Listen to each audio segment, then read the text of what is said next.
চট্টগ্রাম শহরের মধ্যে অনেকগুলি হাসপাতাল সেবামূলক প্রতিষ্ঠান রয়েছেন এবং সেই হাসপাতালগুলি শিলার টান করে দাঁড়িয়ে আছেন চট্টগ্রামের বুক চিরে। এখন হাসপাতাল কর্তৃপক্ষ হাসপাতালগুলির যে সেবা প্রতিষ্ঠান, যে চিকিৎসা সেবা মান নিয়ে তারা ভাবছেন, কিন্তু হাসপাতালের চিকিৎসা সেবা নিতে আসা যে সাধারণ রোগী রয়েছেন তাদের মান নিয়ে হাসপাতাল কর্তৃপক্ষগুলি একেবারেই ভাবছেন না, উদাসীনতার পরিচয় দিচ্ছেন। কিছু ক্ষেত্রে আমরা দেখেছি অনেক হাসপাতালগুলিতে আমরা ভিজিট করে দেখেছি হাসপাতালের যে প্রে পার্কিং ব্যবস্থা, কোনো হাসপাতালে নেই পার্কিং ব্যবস্থা, এবং কিছু হাসপাতালে দেখা যাচ্ছে ডক্টরদের জন্য নিজস্ব কিছু পার্কিং ব্যবস্থা রাখা হয়েছে এবং নির্দিষ্ট জায়গায় ডক্টররা তাদের গাড়ি রাখছেন। কিন্তু হসপিটালগুলিতে যে সাধারণ মানুষ ট্রিটমেন্ট নিতে আসবে এবং তাদের সাথে যে রোগী আছে এবং তাদের যে আত্মীয় স্বজন রয়েছেন এবং তাদের যে গাড়িগুলি রয়েছেন, সেই গাড়িগুলি রাখার হাসপাতালে পর্যাপ্ত পরিমাণ পার্কিং ব্যবস্থা রাখা হয়নি এবং সেই গাড়িগুলিকে বাধ্য হয়ে রাস্তার মাঝখানে মাঝপথে রাখতে হয়। যে রাস্তার মাঝপথে রাখলে সেখানে একটা জনভোগান্তি সৃষ্টি হয় এবং দীর্ঘ যানজট হয়। যে যানজটের সারিতে সাধারণ মানুষের তারা হারাচ্ছেন তাদের কর্মক্ষমতা এবং কর্মসময় হারাচ্ছেন এবং সেখানে যে ট্রিটমেন্ট করতে আসা রোগীরা তারা বিড়ম্বনার শিকার হচ্ছেন।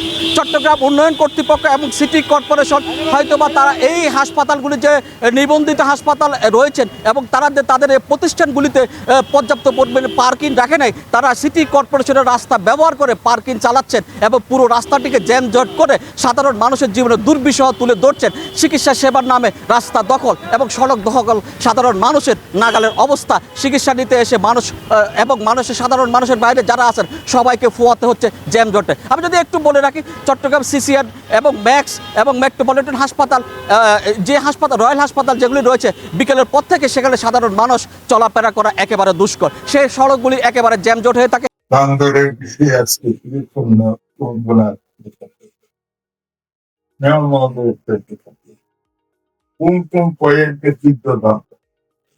এখানে কারণগুলো আমরা শুনি। আপনি দেখেন বিউসির মধ্যে, প্রবর্তকের মধ্যে, মেডিকেলের সামনে হইলে, কাতারগঞ্জ হইলে, আপনার মুজফ্ফরের পদ্ধতি, সীমানা পদ্ধতিতে মেডিকেল প্রাইভেট মেডিকেলের আমি সবগুলো জানি এদেরকে কিভাবে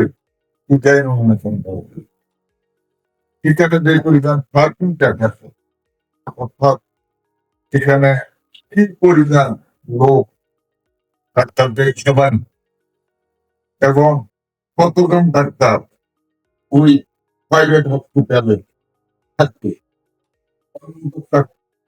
কতগুলা গাড়ি প্রতিদিন ওই হাসপাতালে আসা যাওয়া করবে, সেই হিসেবে দুইটা ফ্লোর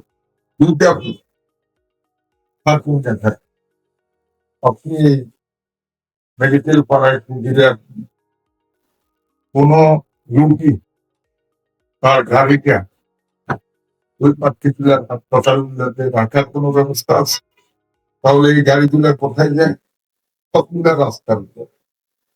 আপনি বিকাল 4টা থেকে দেখবেন রাতের 10টা পর্যন্ত এই এরিয়াতে দাম। এইসব বিষয়গুলা কিন্তু আমরা এখন আমলে আমরা খুব কম সময়ে হয়তো আগামী সপ্তাহ হতে পারি।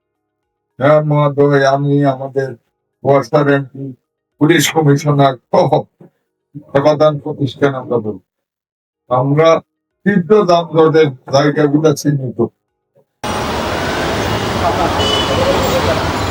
হাসপাতালগুলিতে পার্কিং না থাকার জন্য, কারণ হাসপাতালে পার্কিং না থাকার কারণে গাড়িগুলি একদম মূল সড়কে রাস্তায় রাখতে হচ্ছে। হয়তোবা চট্টগ্রাম সিটি কর্পোরেশন এবং সিডিএ উন্নয়ন কর্তৃপক্ষ তাদের যে উদ্যোগ গ্রহণ করার সেই উদ্যোগগুলি গ্রহণ করবেন।